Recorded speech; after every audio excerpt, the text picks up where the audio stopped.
ಬಾದಾಮಿ ಕ್ಷೇತ್ರ ಈ ಹಿಂದೆ ಸಿದ್ದರಾಮಯ್ಯನವರು ಶಾಸಕರಾದಂತಹ ಕ್ಷೇತ್ರ.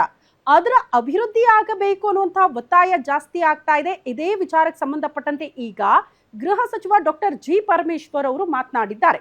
ಬಾದಾಮಿ ಅಭಿವೃದ್ಧಿ ಆಗಬೇಕು ಅಂತ ಆದ್ರೆ 1000 ಕೋಟಿ ರೂಪಾಯಿ ಬೇಕಾಗುತ್ತೆ. ಸೊ ಬಾದಾಮಿ ಅಭಿವೃದ್ಧಿ ಮಾಡಬೇಕು ಅನ್ನೋದು ನಮ್ಮ ಆಸೆ ಕೂಡ. ಅಭಿವೃದ್ಧಿ ಮಾಡೋಕೆ ಸರ್ಕಾರದಲ್ಲಿ ಸದ್ಯಕ್ಕೆ ದುಡ್ಡಿಲ್ಲ.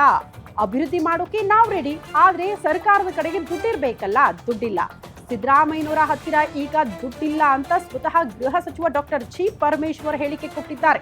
ಅಕ್ಕಿ, ಬೇಳೆ, ಎಣ್ಣೆ ಎಲ್ಲಾ ನಿಮ್ಗೆ ಕೊಟ್ಟಿದ್ದೀವಿ, ಎಣ್ಣೆನೂ ಕೊಟ್ಟಿದ್ದೀವಿ. ಅಬಕಾರಿ ಸಚಿವರನ್ನ ನೋಡಿ ಡಾಕ್ಟರ್ ಜಿ ಪರಮೇಶ್ವರ್ ಈ ರೀತಿ ಮಾತನಾಡಿದ್ದಾರೆ. ತಿಮ್ಮಾಪುರ್ ಕಡೆ ಕೈ ತೋರಿಸಿ ಹಾಸ್ಯ ಮಾಡಿದ್ದಾರೆ ಗೃಹ ಸಚಿವ ಡಾಕ್ಟರ್ ಜಿ ಪರಮೇಶ್ವರ್. ಬಾದಾಮಿ ಅಭಿವೃದ್ಧಿ ಪ್ರಾಜೆಕ್ಟ್ ಕೇಂದ್ರಕ್ಕೆ ಕಳಿಸ್ಕೊಡ್ತೀವಿ, ಆ ನಂತರ ಅಭಿವೃದ್ಧಿ ಕೆಲಸಗಳು ಆಗುತ್ತೆ ಅನ್ನೋ ನಿಟ್ಟಿನಲ್ಲೇ ಬಾದಾಮಿಯಲ್ಲಿ ಗೃಹ ಸಚಿವ ಡಾಕ್ಟರ್ ಜಿ ಪರಮೇಶ್ವರ್ ಹೇಳಿಕೆ ಕೊಟ್ಟಿದ್ದಾರೆ. ಒಂದು ದೊಡ್ಡ ಪ್ರಾಜೆಕ್ಟ್ ಅನ್ನ ಮಾಡಿ ಈ ಊರನ್ನೇ ಅಭಿವೃದ್ಧಿ ಮಾಡತಕ್ಕಂತ ರೀತಿಯಲ್ಲಿ 1000 ಕೋಟಿ ಆಗ್ಬಹುದು. ಎದುರ್ಕೋಬೇಡ ನೀವು. 1000 ಕೋಟಿ ಅಂದ್ರೆ ಎದುರ್ಕಂತೀಯ? ಯಾಕಂದ್ರೆ ಭೀಮಸೇನಿಗೆ ಏನಾಗ್ಬಿಟ್ಟಿದೆ ಅಂದ್ರೆ, ಏನಪ್ಪ ಈ 1000 ಗೀವ್ರ ಹೇಳಿ ಇದೇನು ಕತೆ ಇದು?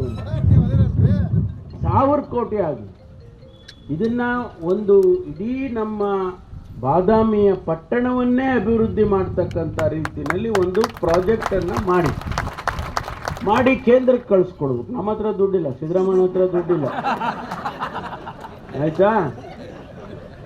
ಸಿದ್ದರಾಮಯ್ಯ ಹತ್ರ ದುಡ್ಡಿಲ್ಲ. ಈಗ ನಾವೆಲ್ಲ ನಿಮಗೆ ಕೊಟ್ಬಿಟ್ಟಿದ್ದೀವಿ, ಅಕ್ಕಿ, ಬೇಳೆ, ಎಣ್ಣೆ ಎಲ್ಲ. ಎಣ್ಣೆನೂ ಕೊಟ್ಬಿಟ್ಟಿದ್ದೀವಿ, ಇಲ್ಲೇ ಅವರಲ್ಲ ಎಣ್ಣೆ.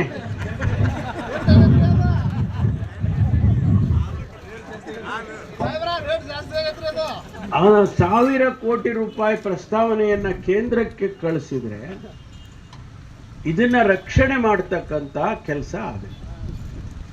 ಮತ್ತು ಊರನ್ನು ಕೂಡ ಇನ್ನೊಂದಿಷ್ಟು ಬ್ಯೂಟಿಫಿಕೇಶನ್ ಮಾಡೋದಕ್ಕೆ, ಸುಂದರ ಮಾಡೋದಕ್ಕೆ ಅನುಕೂಲ ಆಗುತ್ತೆ. ಒಂದು ದೊಡ್ಡ ಪ್ರಾಜೆಕ್ಟ್ ಅನ್ನ ಮಾಡಿ